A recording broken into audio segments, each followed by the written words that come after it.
حضرات گرامی، آئیے وہ موقع پہنچا ہے کہ جس کا ہمیں بڑی شدت سے انتظار تھا۔ اس مرحلے میں مجھے وہ شعر یاد آتا ہے کہ آج اپنی بے قراری کو قرار ہی گیا، آج اپنی بے قراری کو قرار ہی گیا، وعیدے بے مثل کی آمد سے اے اہل سرجن نگر، اس علاقے میں تو اب رنگے بہار آ ہی گیا، اور جس کا شدت سے رہا ہے انتظار، اب وہ موقع ہاتھ آ ہی گیا۔ معزز حاضرین، آپ جس متفکر اور متباہر عالم دین کے جامع خطاب سے فیضیاب ہونے کے لیے بہت دیر سے بیٹھے ہیں اور بڑے بے چین و بے قرار بیٹھے ہوئے ہیں، تو آئیے آپ کی بے چینی اور بے قراری کو ختم کرنے کے لیے ملک کی وہ شہرت یافتہ شخصیت جو سرزمین رامپور اور قرب و جوار ہی نہیں بلکہ پورے ملک کے اندر اپنے علوم سے تشنگان علوم نبویہ کو مستفید کر رہے ہیں، اپنی فیاضی، نیز علمی جلالت شان اور اعلیٰ خدمات کی بنا پر مقبول و خاص عام ہے۔ میری مراد وہ شخصیت ہے کہ جب وہ کسی بھی موضوع پر لبگشا ہوتے ہیں تو ایسا لگتا ہے کہ ان کی آواز لب و دہن سے نہیں بلکہ دل کی اتاہ گہرائیوں سے نکل رہی ہے، جن پر قوم و ملت کو فخر ہے، جن کی بلبلہ انگیز باتیں حرارت ایمانی میں بلبلہ پیدا کر دیتی ہیں۔ میری مراد آج کے اس اجلاس کے مہمان معزز فصیح اللسان حضرت اقدس مولانا محمد انصار صاحب قاسمی دامت برکاتہ العالیہ ناظم مدرسہ مصباح العلوم رامپور ہے۔ میں حضرت والا سے نہایت ادب و احترام سے گزارش کر رہا ہوں کہ آپ اپنے مواعظ حسنہ سے ہم سامعین کو مستفید ہوں۔ گرامت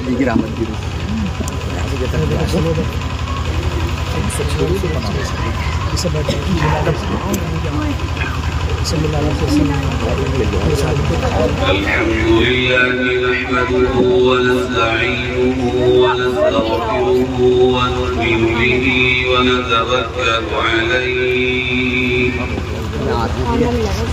ونعوذ بالله من شرور أنفسنا ومن سيئات أعمالنا من يهده الله فلا مضل له ومن يضلل فلا هادي له ونشهد أن لا إله إلا الله وحده لا شريك له ونشهد أن سيدنا وسندنا وحبيبنا وشفيعنا وإمامنا ومقتدانا ومولانا محمدا عبده ورسوله وبارك وسلم تسليما كثيرا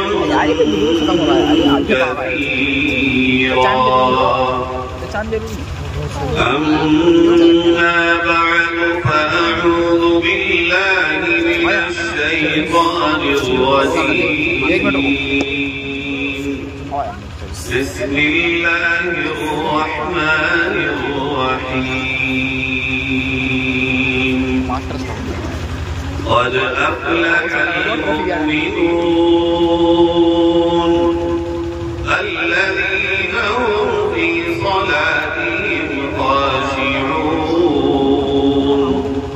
والذين هم عن اللغو معرضون صدق الله مولانا العظيم.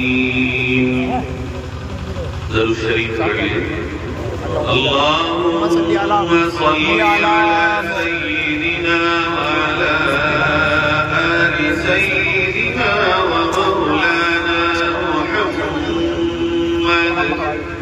كما صليت على إبراهيم وعلى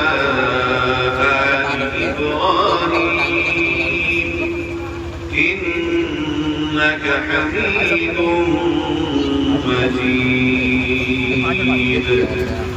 اللهم بارك على محمد وعلى آل محمد كما باركت على إبراهيم وعلى آل إبراهيم إنك حميد مجيد.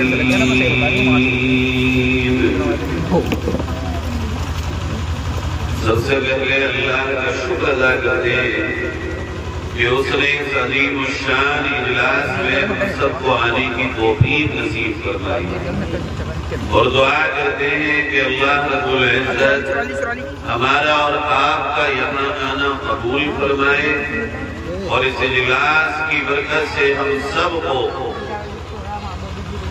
ہدایت اور نجات نصیب فرمائے۔ میرے بھائیوں، دنیا میں ہر شخص جد و جہد میں لگا ہوا ہے کہ وہ کامیاب ہو جائے۔ کوئی ایسا آدمی نہیں ہے جو اس نبوتوں میں نہ ہو اور اس کوشش میں نہ ہو کہ وہ کامیاب ہو۔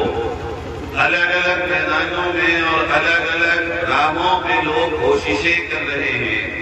کوئی کھیتوں میں محنت کرتا ہے کہ وہ کامیاب ہو، کوئی دکانوں میں محنت کرتا ہے کہ وہ کامیاب ہو، کوئی مزدوری کرتا ہے کہ وہ کامیاب ہو، کوئی تجارت کرتا ہے کہ وہ کامیاب ہو، کوئی تعلیم حاصل کر رہا ہے کہ میں اس میں کامیاب ہو جاؤں۔ غرض یہ کہ ہر شخص رات اور دن اس فکر میں لگا ہوا ہے کہ میں کامیاب ہو جاؤں۔ یاد رکھیے، دنیا میں اس کامیابی کو ہم یہ سمجھتے ہیں کہ یہ کامیابی ہے، اس کامیابی کے پیچھے بھاگتے بھاگتے ہماری زندگی تمام ہو جاتی ہے، مگر انسان مطمئن نہیں ہو پاتا کہ میں کامیاب ہو گیا۔ ایک قدم پہ پہنچتا ہے، دوسرے قدم کی تیاری، دوسرے پہ پہنچتا ہے، تیسرے کی تیاری، ایک منزل پہ جاتا ہے، دوسری کی تیاری، تیسری منزل پہ پہنچتا ہے، چوتھے کی تیاری کر دیے۔ دنیا میں انسان ٹھہرتا نہیں ہے، آگے بڑھتا رہتا ہے، اور پھر بھی اسے احساس ہوتا ہے ایک وقت آنے کے بعد کہ میں تو کامیاب ہی نہ ہو سکا، میری زندگی تو ایسے ہی گزر گئی، پتہ ہی نہیں چلا کہ کب میرے اوپر بڑھاپا آ گیا، کب میری جوانی گزر گئی، کب میرا وقت چلا گیا، اور دیکھتے ہی دیکھتے اس کے کاموں کی طاقت ختم ہو جاتی ہے، منہ سے دانت گرنے لگتے ہیں اور زبان پھسلنے لگتی ہے، نگاہیں کمزور ہو جاتی ہیں، ایک ایک قدم چلنے کے لیے وہ دوسروں کا محتاج ہوتا ہے۔ اور یہی زندگی کا فسانہ ہے کہ ایک وقت آتا ہے جب اعلان ہوتا ہے فلاں صاحب کا آج انتقال ہو گیا، ان کی جنازے کی نماز اتنے بج کے اتنے منٹ پر فلاں جگہ ہوگی۔ اب یہ دنیا میں سب کچھ کرنے کے بعد اپنے آخری سفر پہ جاتا ہے، تب اسے پتہ چلتا ہے کہ میں کامیاب ہوں یا ناکام۔ بھائیوں، سفر کوئی بھی ہو، انسان جب منزل پہ پہنچ جائے خیریت کے ساتھ، جو اس کے سفر کا مقصد ہو، اگر اسے وہ حاصل ہو جائے وہ ہے کامیاب۔ سفر کے دوران اس نے کیا کیا کیا اس بات میں بہت زیادہ اہمیت نہیں ہے، لیکن وہ خیریت سے کامیابی کے ساتھ منزل پہ پہنچ گیا اور وہ منزل پہ اتر گیا، اس بات کی اہمیت بہت زیادہ ہے۔ مثلا آپ سرجن نگر سے وایا مراد آباد، بلکہ بہت کم کر دو، خالی آواز پہ چلاؤ، بولیے بڑھاؤ، اس چیز کو کم کرو، سمجھ میں نہیں آ رہا ہوگا باہر والوں کو کیا بول رہا۔ ایک انسان یہاں سرجن نگر سے وایا مراد آباد دہلی کے لیے روانہ ہوا، اب اسے بیچ سفر میں کھانا ملا یا نہیں ملا یا بہت اچھا ملا، منزل اس کی دہلی اترنا ہے، منزل اس کا دہلی جانا ہے، اب بیچ میں اس کے ساتھ کیا ہوا؟ پانی ملا نہیں ملا، کھانا ملا نہیں ملا، وہ سو پایا یا نہیں سو پایا؟ کامیاب وہ ہے جو مراد آباد پہ شمع کریم گلشن کریم ہوٹل پہ بیٹھ کر دہلی جانے والا وہاں چکن فرائی کھا رہا ہو، وہ کامیاب ہے، یا وہ جس کو جانا ہو وہ دہلی پہنچ گیا ہو وہ کامیاب ہے؟ ایک انسان مراد آباد جانا تھا دہلی، مگر مراد آباد میں جا کے رک کر کے وہ اپنا وہاں موج مستی کر رہا ہے، وہ گھوم رہا ہے، کولڈ ڈرنک پی رہا ہے، کافی پی رہا ہے، آئس کریم کھا رہا ہے، بہت مستی چل رہی ہے، کیا یہ کامیاب ہے؟ کوئی سے کہے گا عقل مند ارے اس کی منزل تو دلی تھی۔ میرے بھائیوں، تمام وہ لوگ جنہوں نے لا الہ الا اللہ محمد الرسول اللہ پڑھا ہے، اللہ نے ان کی کامیابی کا راز بتایا۔ کون ہے کامیاب؟ مال والے، دولت والے، عہدے والے، مرتبے والے، یا وہ جن کی بڑی بڑی جائیدادیں ہوں، یا وہ جن کے پاس بڑے بڑے بزنس ہب ہوں؟ یہ اللہ کامیاب کون ہے؟ اللہ رب العزت قرآن پاک میں کامیاب اور یقینی طور پر کامیاب ہونے والے ایمان والوں کے کام بتاتا ہے۔ اگر تم محل میں ہو، جب تم گھر میں نارمل لائف گزار رہے ہو، تب وقت کے بادشاہ ہو جب اور تم بہت کمزور ہوتا، کامیاب کون ہے؟ کیا بادشاہ میں یا غریب میں؟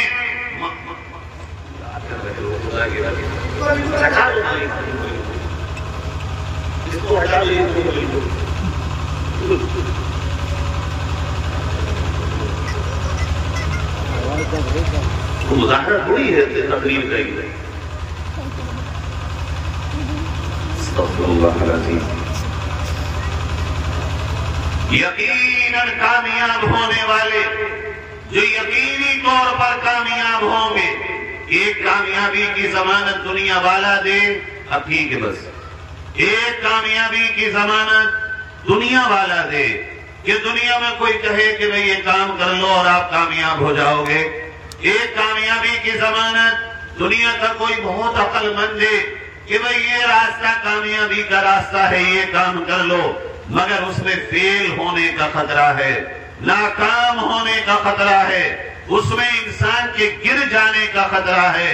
میرے پیاروں، جس کامیابی کا اعلان اللہ رب العزت فرما دے، جس راستے پہ چل کر کامیابی کا یقین اللہ نے دلا دیا ہو، جن کاموں کو اپنا کر اللہ نے کہہ دیا ہو کہ یہ کامیاب ہیں، ان کی کامیابی میں کائنات ساری مل کر بھی یہ کہے شک کر لو، لیکن ایمان والے کو گنجائش نہیں ہے کہ وہ شک کرے۔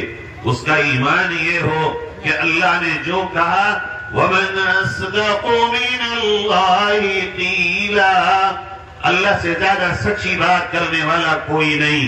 وَمَنْ أَصْدَقُ مِنَ اللَّهِ حَدِيثًا، اللہ سے زیادہ صحیح اور سچی بات کسی کی نہیں ہو سکتی۔ اللہ نے قرآن پاک میں ان لوگوں کے کام بتائے ہیں کہ جو ایمان والے کامیاب ہوں گے۔ کیا آپ تیار ہیں سب لوگ؟ اللہ جو کامیابی کے راز بتا رہا ہے، جو کام بتا رہا ہے، آپ سب کو میں بتاؤں، آپ عمل کریں گے انشاءاللہ؟ کریں گے بھائی انشاءاللہ؟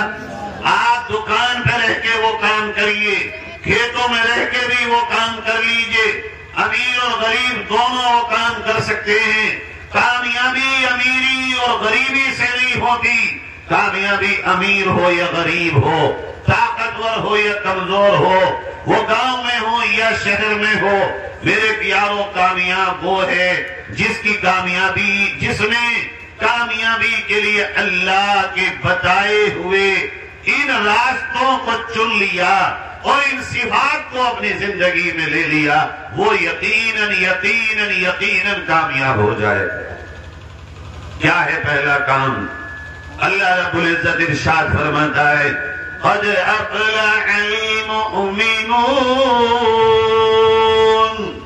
الذين هم في صلاتهم خاشعون. یقیناً وہ ایمان والے کامیاب ہیں جن کی نمازوں میں خشوع اور خضوع ہو. یہ کیا ہے بھائی؟ خشوع اور خضوع کیا ہے؟ جن کی نمازوں میں خشوع اور خضوع ہو یہ ہے کامیاب. بے نمازی اور پڑھنا اور نہ پڑھنا یہ بات الگ، مگر نماز پڑھتے ہوں خشوع اور خضوع کے ساتھ پڑھتے ہوں. میرے پیارے بھائیوں، ابھی پہلا سوال یہ ہے آیا ہماری بس کی 100% نمازی ہے یا نہیں ہے؟ اگر نہیں ہے تو پہلے غور کرنے کی بات یہ ہے کہ بس کی 100% نمازی بنے، اور پھر جب نماز پڑھیں ہم تو ہماری نماز بھی وہ ہو جو خشوع خضوع والی نماز ہو. یہ کون سی نماز ہوتی ہے؟ فرمائیے وہ نماز ہوتی ہے جو ظاہر میں تو نبی کی سنت کے مطابق پڑھی جائے اور باطن میں دل بھی ہمارا نماز میں ہو. ایسا نہ ہو مسجد میں تو ہم آ رہے ہوں مگر دل ہمارا گھر میں ہو، ہم مسجد میں آ رہے ہوں دل ہمارا کھیت میں ہو، ہم مسجد میں آ رہے ہوں اور دل میں ہمارے ادھر ادھر کی کہانیاں چل رہی ہوں. نماز پڑھو تو نماز پڑھو، نماز میں آؤ تو پورے کے پورے آ جاؤ، اپنے دل اور دل کی حاضری کے ساتھ آ جاؤ. اور ظاہر میں رکوع کیسے ہو، سجدہ کیسے ہو، قیام کیسے ہو، تلاوت کیسے ہو، اتحیات کیسے ہو، رکوع نبی نے کیسے کیا، سجدہ نبی نے کیسے کیا، قیام نبی نے کیسے کیا، اتحیات میں نبی کیسے بیٹھے، سلام نبی نے کیسے پڑھا. نماز ایک ایک نماز کا ایک ایک رکن، ایک ایک عمل، ایک ایک کام پیارے نبی صلی اللہ علیہ وسلم کی سنت کے مطابق ہو. ایسا نہ ہو ہم نماز میں جائیں ابھی رکوع سے پورے اٹھے بھی نہ تھے کہ سجدے میں چلے گئے، ابھی سجدے سے پورے اٹھے بھی نہ تھے دوبارہ سجدے میں چلے گئے، ابھی ہم سجدے میں گئے تو لگ رہا جیسے کونیاں ہم نے پیٹ میں گاڑ لی ہوں. کتنی تعداد مسلمانوں کی وہ ہے جنہیں نبی کی سنت کے مطابق نماز ہی پڑھنا نہیں آتی. اللہ کہتا ہے اگر تم کامیاب ہونا چاہتے ہو نمازی بھی بنو، اور صرف نمازی نہ بنو بلکہ نماز سیکھ کر کے پڑھو، نماز سنت کے مطابق پڑھو، اور نماز ایسی پڑھو جس میں تمہارا دل بھی ہو. یہ نماز کیسے پڑھی جائے گی جس میں دل بھی ہو؟ یہ نماز کیسے پڑھی جائے گی جو نبی کی سنت کے مطابق ہو؟ اس کے دو طریقے ہیں. ایک طریقہ یہ ہے سنت کے مطابق نماز پڑھنے کے لیے یا تو جماعت میں وقت لگاؤ یا مدرسے میں علماء کے اور مفتیوں کے پاس آؤ اور ان سے پوچھو کہ حضرت ہماری نماز ذرا دیکھ لیجئے، ہم 2 رکعت نماز پڑھ کے بتائیں گے، اگر ہماری نماز میں کوئی غلطی ہو تو آپ بتا دیجئے تاکہ ہماری نماز صحیح ہو جائے. آج ہم نماز پڑھ کے سیکھنا کب چاہ رہے ہیں؟ آج ہماری نماز جیسے 20 سال پہلے ویسے ہی آج ہے، جیسے 15 سال پہلے ویسے ہی آج ہے. نماز میں ترقی نہیں ہوگی، ہر چیز میں ہماری ترقی ہے. یاد رکھیے نماز دین کا ستون ہے، نماز اسلام کا مغز اور دماغ ہے. اگر سر ہی نہ رہے تو جسم کسی کام کا نہیں. اگر مومن کی زندگی میں نماز ہی نہ ہو تو اس کا دین و اسلام بھی کسی کام کا نہیں. کیسے پڑھیں گے آپ نماز سنت کے مطابق؟ آپ کے پاس کھیتی سیکھنے کا وقت ہے. اگر دھان لگا رہے ہوں آپ، گنا لگا رہے ہوں آپ، اگر آپ مونی یا آپ گیہوں یا آپ الگ الگ فصلیں لگانے والے ہوں، آپ دکان پہ جا کے پوچھتے نہیں ہیں بیج کیسے پڑے گا، اس میں کیا کیا ملایا جائے گا. جب آپ اس میں کھاد ڈالنے جاتے ہیں آپ پوچھتے نہیں ہیں کھاد میں کتنا اور کیا ملایا جائے گا. کتنا کھاد پڑے گا. آپ جب دوائیاں لے کے آتے ہیں کاشتکاری کے لیے، آپ پوچھتے نہیں ہیں دکاندار سے صاحب یہ تو بتا دو 1 لیٹر دوائی میں کتنا پانی ملایا جائے گا، اسپرے کیا جائے گا یا یوں ہی چھوڑ دیا جائے گا. آپ دکان چلاتے ہیں تو کیا آپ دکان چلانا سیکھتے نہیں ہیں؟ روز سیکھتے ہیں. نیا نیا آئٹم آتا ہے، بیچنا بھی سیکھتے ہیں، خریدنا بھی سیکھتے ہیں. جن لوگوں نے کبھی بائک نہیں چلائی، کیا وہ ماں کے پیٹ سے بائک چلانا سیکھ کر کے آئے؟ ٹریکٹر چلانا سیکھ کر کے آئے؟ کار چلانا سیکھ کر کے آئے؟ یہ ساری چیزیں ہم نے دنیا میں آنے کے بعد سیکھی ہیں. اگر ایک وہ چیز جو ایک ہی بار ہمیں جیسے بتا دی گئی ویسے ہی ہم آج تک کر رہے ہیں اور اس میں سیکھنے کا نام نہیں ہے تو وہ دین ہے اور وہ نماز ہے جس کو ہم سیکھنے نہیں جاتے. اگر دوائی لگنے کے بعد بھی کھیتی میں کیڑا لگنے لگے یا پیلا پن پڑنے لگے، ساری محنت کے بعد بھی اگر دکان میں کامیابی نہ ملے، تجارت میں اور بزنس میں کامیابی نہ ملے، تو کیا ہم مشورہ نہیں کرتے ہیں لوگوں سے کہ بھائی بڑی محنت کر رہے ہیں ہم مگر کامیابی نہیں مل رہی؟ اللہ نے قرآن میں کہا تھا اگر نماز پڑھتے ہو تو نماز کی کوالٹی یہ ہے ان الصلاة تنہا عن الفحشاء والمنکر. اگر تم نمازی ہو تو تمہاری آنکھ پاک ہوگی. اگر تم نماز پڑھتے ہو تم بے ایمان نہیں ہو سکتے، جھوٹے نہیں ہو سکتے، زانی نہیں ہو سکتے. اگر تم نماز پڑھتے ہو اللہ کے حکم کو توڑنے والے نہیں ہو سکتے.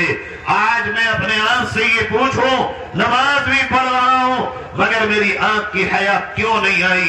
میں نماز بھی پڑھ رہا ہوں مگر میری زبان پہ غیبت کیوں ہے؟ میری زبان پہ جھوٹ کیوں ہے؟ میرے حلق میں اترنے والا لقمہ پیور حلال کیوں نہیں ہے؟ آواز ایک ہی آئے گی، جواب ایک ہی ہوگا، اپنی نماز کو درست کر. کمی تیری نماز میں ہے. اگر تیری نماز واقعی نماز ہوتی، اگر تو نے نماز کو نماز سمجھ کے پڑھا ہوتا اور حقیقت میں نماز ہوتی. غلط اللہ کا قرآن نہیں ہو سکتا. اللہ نے کہا نماز بے حیائیوں سے روکے گی، برائیوں سے روکے گی، اللہ کے حکام کو توڑنے سے روکے گی. نماز بھی پڑھتے ہو اور توڑتے بھی ہو حکم ربی کو تو میرے بھائی پھر نماز میں کھوٹ ہے. کیسے پڑھیں وہ نماز جو نماز ہو؟ اللہ کے نبی سے یہ سوال ایک صحابی رسول نے کیا.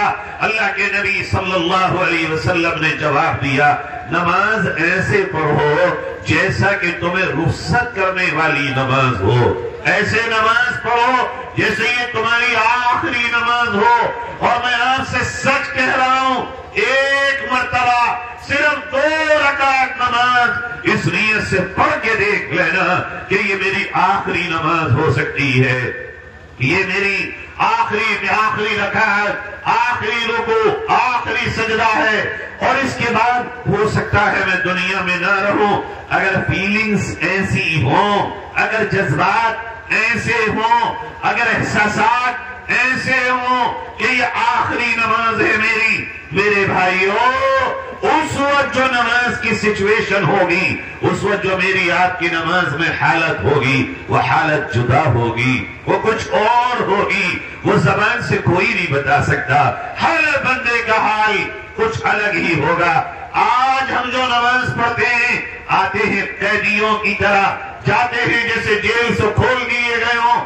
آج ہمارا اللہ کے گھر میں دل نہیں لگتا، جبکہ اللہ کے نبی صلی اللہ علیہ وسلم نے فرمایا تھا کہ وہ جو قیامت کے دن اللہ کے عرش کے سائے میں 7 لوگ ہوں گے ان میں سے ایک وہ بھی ہوگا جو جس کا دل مسجد میں لٹکا رہتا ہو. کیا مطلب یہ ہے کہ وہ ایک نماز پڑھ کے فارغ ہوتا ہو اور دوسری کا خیال دل میں ہو اور فکر ہو کہ اب مجھے فجر پڑھ لی تو ظہر کہاں پڑھنی، کب پڑھنی. آج مراد آباد میں ایک واقعہ ایک مفتی صاحب نے بتایا کہ ہردوئی میں حضرت ہردوئی رحمت اللہ علیہ کے جو جانشین بنے تھے حضرت قاری امیر حسن صاحب رحمت اللہ علیہ فرمایا حضرت نماز کا یہ اہتمام کرتے تھے کہ جب بھی کہیں جاتے تھے تو حضرت یہ نہیں پوچھتے تھے کہ نماز کتنے بجے ہے آپ کی مسجد میں. ہم یہی تو پوچھتے ہیں اگر نمازی ہیں کہیں جائیں کہ بھئی آپ کی مسجد میں نماز کتنے بجے ہے. فرمایا مفتی صاحب نے میں حضرت کے ساتھ رہا اور میں نے یہ دیکھا کہ جہاں بھی حضرت جاتے تو حضرت یہ پوچھتے کہ یہ بتاؤ تمہاری مسجد میں اذان کتنے بجے ہے. اور حضرت کا معمول یہ تھا کہ حضرت نماز تو بہت بڑی بات ہے، اذان بھی مسجد کے باہر نہیں سنتے تھے، اذان سے بھی 5 منٹ پہلے مسجد میں آتے اور اذان کو مسجد میں بیٹھ کے سنتے تھے. اور اللہ کے نبی صلی اللہ علیہ وسلم نے فرمایا 2 اذانوں کے بیچ اللہ دعا کو رد نہیں فرماتا، ایک اذان اور ایک تکبیر. حضرت اذان سے لے کے اقامت تک اللہ کے ذکر میں مشغول ہو جاتے اور تلاوت میں، دعاؤں میں. آج میرے پیارو مسجدوں سے دل نہیں لگتا، آج دل میں مسجد نہ رہی، آج نماز کی اہمیت نہ رہی، آج نماز سے وہ ہمارا تعلق نہ رہا تو دل ہمارا بے چین ہے، پریشان ہے. رات اور دن دل میں ہمارے ہول ہے، کیا ہوگا، کیسے ہوگا، اللہ جانے حالات بہت خراب ہیں، آنے والا کل کیا ہوگا. اس دل کو اللہ کے حوالے کرو اور ایسی نماز پڑھنے کی عادت ڈالو. اللہ نے قرآن پاک میں اعلان کر دیا ایسی نماز پڑھنے والے کامیاب ہیں. تو یقین کر لو تم بھی کہ ہمارا اللہ جب کہہ رہا ہے کامیابی اس طرح کی نماز پڑھنے میں ہے تو کیوں نہ کامیابی لینے کے لیے اسی نماز کو سیکھو. دنیا سے کان بند کر لو، کیا کہہ رہی ہے دنیا.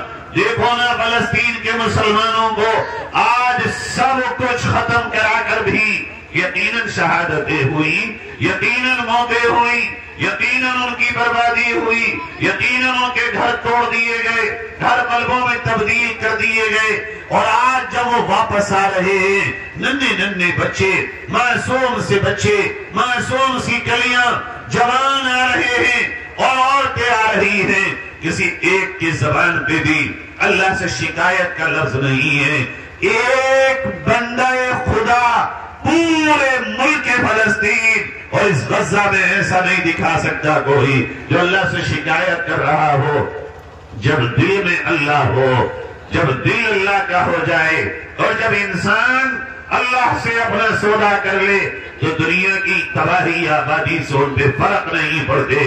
ایک بچے کی ویڈیو بھی کل آئی کہ وہ اپنے ملبے میں گیا اور اپنے باپ سے کہنے لگا ابا یہ گھر ہمارا ٹوٹا، ہمارے گھر کے لوگ شہید ہوئے مگر اللہ ہم سے راضی ہے، اب ہمیں کوئی پرواہ نہیں ہے. رہی ملاقات دنیا میں تو ایک دن سب کو جانا تھا، وہ ہم سے پہلے گئے، ہم ان کے بعد دنیا سے چلے جائیں گے، لیکن ہمارا اللہ اگر ہم سے راضی ہے ہم ٹینٹ میں رہیں گے، خیموں میں رہیں گے، ہم اسی ملبے پہ اپنے وقت کو گزاریں گے مگر اللہ کو ناراض نہیں کریں گے.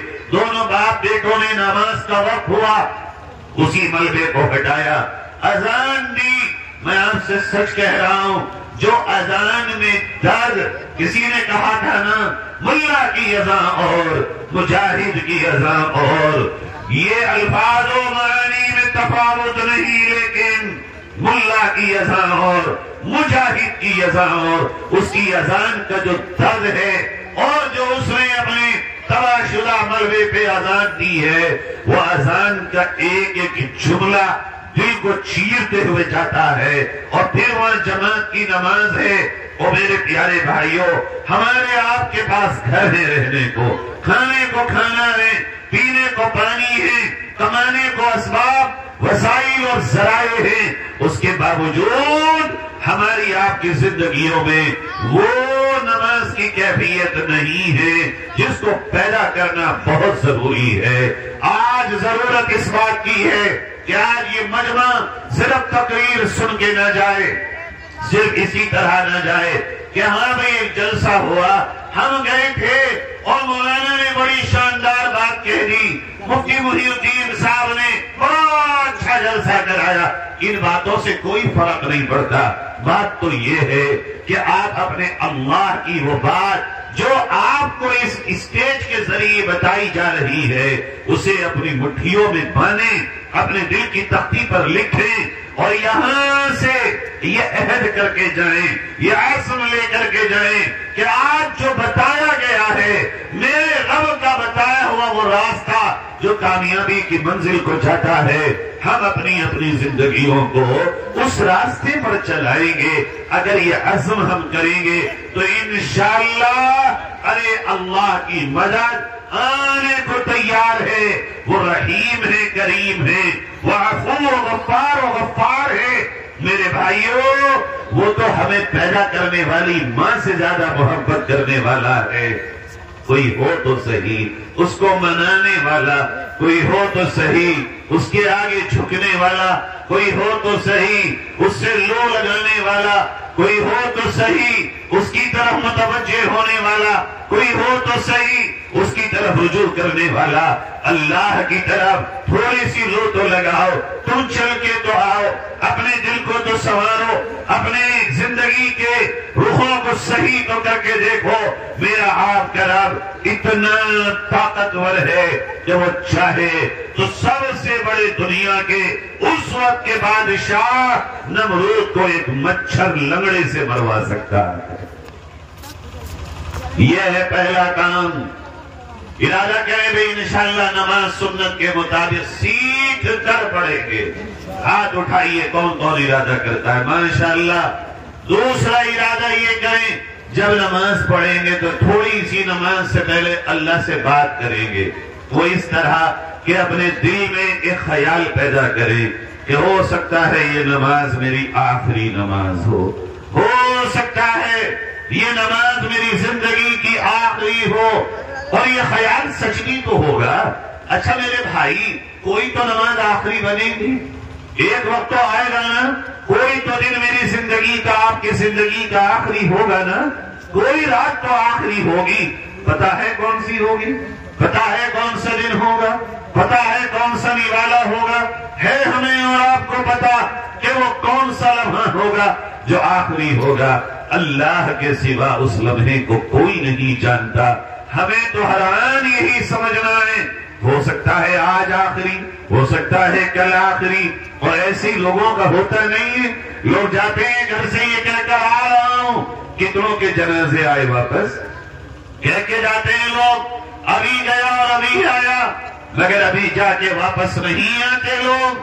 میرے پیارو زندگی پہ بھروسہ نہ کرو، موت پر یقین رکھو.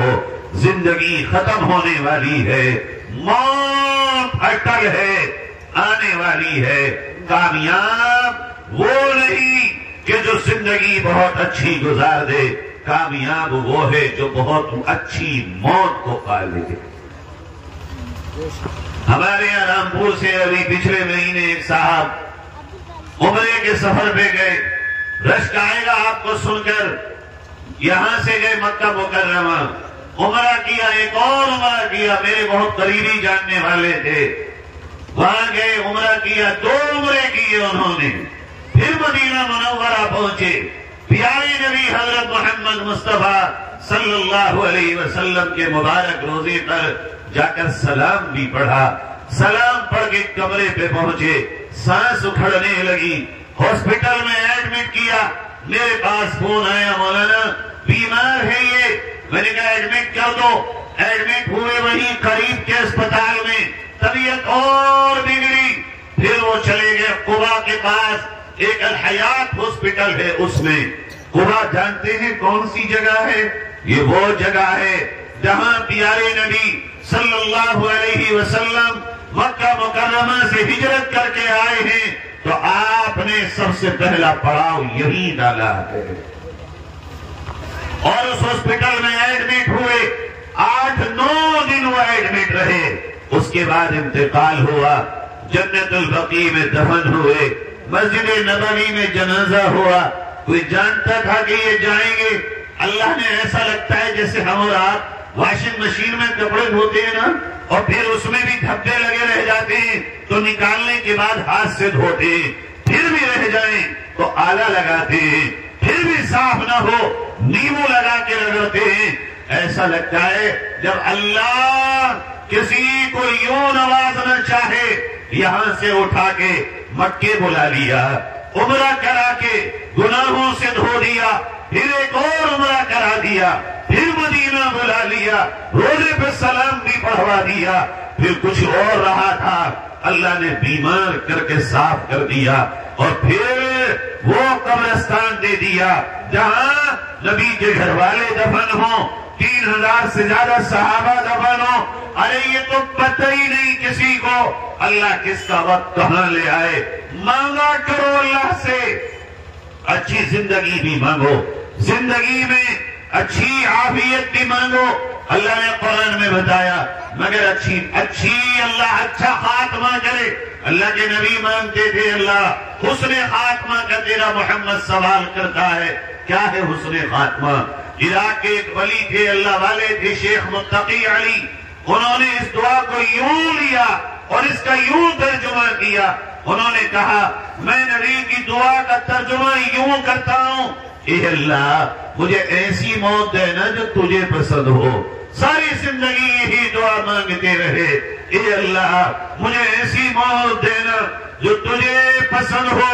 لکھا ہے کتابوں میں رمضان سے 1.5 مہینے پہلے ان کے گاؤں سے قافلہ عمرے کے سفر کے لیے روانہ ہو رہا ہے۔ انہیں معلوم ہوا، وہ قافلے والوں کے پاس آئے اور انہوں نے کہا حضرت نے کہا قافلے والوں سے، ارے بھائی میں چلنا چاہتا ہوں لیکن میرے پاس پیسے نہیں ہیں، کیا تم لے کے چل سکتے ہو؟ کہا کیوں نہیں حضرت، ایک آدمی کا کوئی ہم پہ زیادہ بوجھ پڑ جائے گا۔ کہا چلو۔ گئے، رمضان کے 20 دن مکہ مکرمہ میں گزارے، اخیر عشرہ مدینہ منورہ میں آئے۔ اللہ سے کیا مانگتے تھے پوری زندگی؟ اللہ موت ایسی دینا جو تجھے پسند ہو۔ رمضان کا اخیر عشرہ آیا، اخیر عشرے میں 27ویں رات آئی اور لکھا ہے اس سال شب قدر بھی 27ویں رات ہے۔ تہجد کے لیے اٹھے، ریاض الجنہ جو جنت کی کیاری ہے، جہاں الٹے ہاتھ کو نبی کا روزہ ہے، تہجد کی نماز پڑھنے کے لیے پہنچے اور بالکل اس جگہ جہاں نبی کے روزے کی دیوار ہے، الٹا ہاتھ نبی کے روزے کی دیوار سے لگتا تھا، سجدے میں گئے۔ اخیر رات میں نبی کریم صلی اللہ علیہ وسلم کے روزے کے قریب، رمضان کا مہینہ، شب قدر، 27ویں رات، تہجد کا وقت، سجدے کی حالت اور جنت کی کیاریاں، ریاض الجنہ، آخری سجدہ اور اللہ کو پیارے ہو گئے۔ موت ہو تو ایسی کہ زمانہ بھی رش کرے۔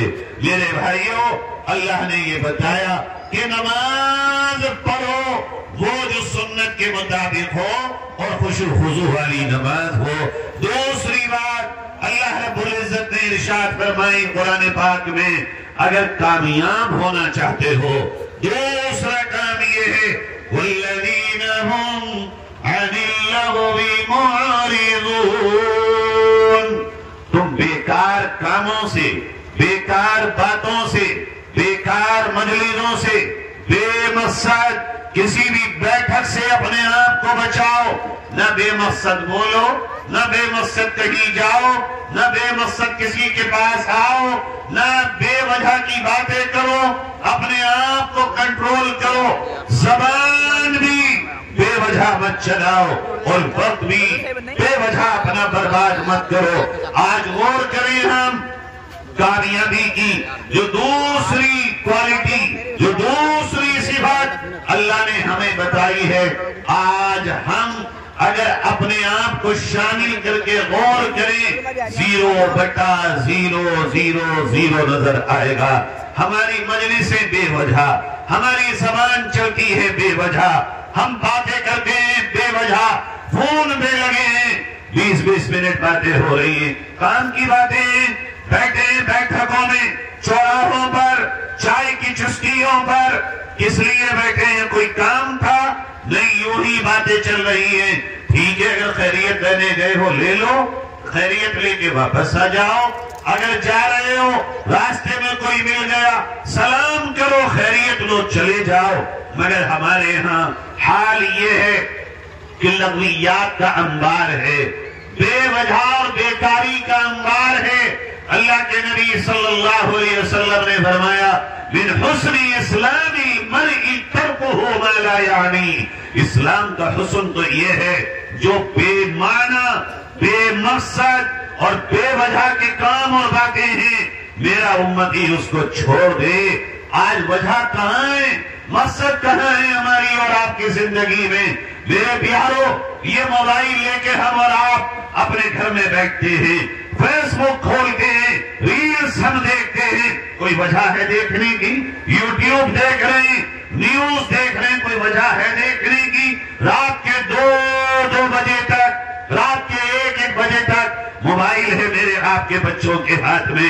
کیا ہے آخر ایسا اس میں؟ یا تو سیکھ رہے ہوں, پڑھ رہے ہوں, ٹیوشن لے رہے ہوں, کوئی نالج ان کی بڑھ رہی ہو, لیکن گیم ہیں, اسٹوریاں ہیں, ریلز ہیں, شارٹس ہیں, انسٹاگرام ہے, فیس بک ہے, یوٹیوب ہے. اور 4 لوگ اگر کہیں چوراہے پر بیٹھے ہوں وہ بھی موبائل میں یوں ہی دیکھو تو لگے ہوئے ہیں کہ تمہارا قرآن چلا گیا, کہ تمہارے گھر میں قرآن نہ رہا, کہ تمہارے لیے پڑھنے کو کلمہ نہ رہا, کہ تمہارے لیے کرنے کو استغفار نہ رہی, کہ تمہارا اعمال نامہ نیکیوں سے اتنا بھر گیا کہ تمہیں نیکیوں کی ضرورت نہ رہی, کہ تمہیں یہ خیال نہ رہا کہ تمہارے رب نے اگر قیامت میں تم سے پوچھ لیا بتا تو اپنا وقت کہاں گوا کے آیا, کیا لے کے آیا.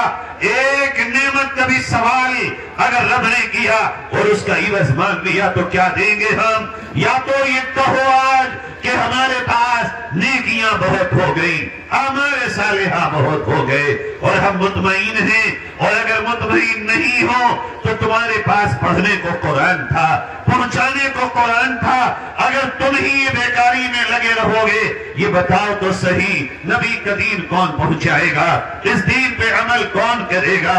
اے پیارے جوان بھائیوں اور بہنوں, اگر تمہارا وقت اس طرح برباد ہوگا ان نوجوان بہن بھائیوں کو جو کلمہ نہیں جانتے, نبی کے بارے میں نہیں جانتے, قرآن کو نہیں جانتے, اللہ کے دین کو نہیں جانتے, انہیں کون بتائے گا, کون سمجھائے گا؟ ابھی تمہارے پاس وقت ہے برباد کرنے کو, تمہارے پاس وقت ہے ضائع کرنے کو. ہم یہ دیکھ رہے ہیں ہماری بہنیں ایمان چھوڑ کر مرتد ہو رہی ہیں. ہر روز پورے اتر پردیش سے کوئی نہ کوئی خبر آتی ہے. آج اس ضلع میں ایک بچی ایمان چھوڑ کے مرتد ہو گئی. وہ تم زندہ ہو, تمہاری بہن ایمان چھوڑ رہی ہیں, تم زندہ ہو, تمہارے بچوں کے ایمان پہ ڈھانکے پڑ رہے ہوں, تمہاری غیرت کہاں گئی, تمہارا ضمیر کہاں چلا گیا؟ ارے جس نبی نے اپنے کانٹوں پہ چل کے پتھر کھا کر صحابہ شہید ہوئے, اکابر شہید ہوئے, جو یہ دین تم تک مجھ تک پہنچا, بجائے اس کے اس دین کو دوسروں تک پہنچاتے, یہ دین ہماری گھروں سے نکلتا چلا جا رہا ہے. پیارو, اس دور میں سوچو تو صحیح, میرے تیرے پاس وقت ہے برباد کرنے کو. ایک قوم کھڑی ہے غزہ کی سرزمین پر جنہوں نے قربانیوں کی انتہا کر دی. ایک قوم ہم ہیں, انہوں نے جسم کے ٹکڑے کروا دیے, انہوں نے گھر برباد کرا لیے, وہاں بچوں کے پراخ اڑ گئے. اور جوان بہن بھائیوں, انہوں نے اللہ کے قرآن کو ہاتھ میں دیا اور آج کی سپر پاور طاقت کو گھٹنوں پہ لا کے ڈال دیا. ایک ہم اور آپ ہیں, چاروں طرف سے ایمان کے لٹیروں نے ہمیں اور آپ کو گھیر رکھا ہے. آج ہونا تو یہ چاہیے تھا ہر جوان تڑپ اٹھتا, اللہ والوں کے پاس جاتا اور ان سے کہتا مجھے بتاؤ میری کیا ذمہ داری ہے. پتا ہے تمہیں جوانوں, کسی بھی قوم کا جوان اس کا سب سے بڑا سرمایہ ہوتا ہے, کسی بھی قوم کا جوان اس کی سب سے بڑی طاقت ہوتی ہے. جس طرف جوان ہو قوم قوم کا رخ اسی طرف ہوتا ہے۔ پیارے جوانوں، اپنی طاقت کو سمجھو، تمہیں مٹانے والے جاگ چکے، تمہیں برباد کرنے کی نیت رکھنے والے صبح کو 4 بجے روڈوں پر گھوم رہے ہوں، اور ایک میرا جوان ہے جو صبح کو 10 بجے اٹھ رہا ہو، رات کو 2 بجے تک سو رہا ہو۔ جا کے دیکھو روڈوں پر ٹہلتے ہوئے لوگوں کو، کون ہے وہ؟ تمہیں تباہ کرنے والے لوگ، آج تمہارے لیے مشن بنانے والے لوگ۔ تم تو بتایا گیا تھا تمہیں صبح میں تمہاری برکت، بتایا گیا تھا تمہیں رات کو جلدی سونا تمہاری سنت، مگر میرے پیارو نظام الٹ دیا ہم نے۔ آج نظام کو واپس لے کے آؤ، سرجن نگر کو ایسا نورانی گاؤں بناؤ، اپنے اپنے گھروں کو وہ اسلام کا ماڈل بنا دو۔ میں آپ سے آخری بات کہہ کے رخصت ہوتا ہوں۔ آج ہمیں آپ کو یہ شکوہ ہو سکتا ہے کہ حکومت یہ کر رہی ہے، وہ کر رہی ہے، مگر یہ تو بتاؤ میرے اور آپ کے گھر میں اسلام پر عمل کرنے سے کون سی حکومت روک رہی ہے؟ میرے اور آپ کے گھر میں قرآن پڑھنے سے کس حکومت نے روکا؟ یہ تو بتاؤ جوانوں، کون حکومت کے کارندے تمہیں اور مجھے رات کو 2 بجے تک جگانے کے لیے لٹھ لے کر کھڑے ہیں؟ یہ باتیں تو وہ ہیں جو ہماری سمجھ میں آنے والی باتیں ہیں۔ ہم ان چیزوں سے پریشان ہیں جو ہمارے ہاتھوں میں نہیں ہیں، اور جو ہم کر سکتے ہیں وہ ہم کر نہیں پا رہے ہیں۔ جو چیزیں ہمارے بس سے باہر ہوں، طاقت سے باہر ہوں، پاور سے باہر ہوں، جس کے ہم مکلف نہ ہوں، جو ہمارے اختیار میں نہ ہوں، جو ہم کر نہ سکتے ہوں، اس کو اللہ پہ چھوڑ دو۔ جو کر سکتے ہو وہ کر گزرو۔ جو تمہاری ہمت ہے اپنی ہمت کے مطابق قدم اٹھاؤ، قدم بڑھاؤ اور چلو اور محنت کرو۔ اللہ کا وعدہ ہے جو کوشش کرے گا، جو محنت کرے گا، جو چلے گا، جو دوڑ دھوپ کرے گا، اللہ اسے کامیاب کرے گا۔ 1400 سال میں اللہ نے بارہا کامیاب کر کے دکھایا ہے۔ بھئی نیت کریں انشاءاللہ اور عزم کریں، ہم اپنے وقت کو برباد نہیں ہونے دیں گے، ایک لمحے کو ضائع نہیں ہونے دیں گے۔ بھئی ارادہ کرتے ہیں انشاءاللہ، ہاتھ اٹھا کے ارادہ کریے سب لوگ۔ اللہ قبول فرمائے۔ وآخر دعوانا ان الحمدللہ رب العالمین۔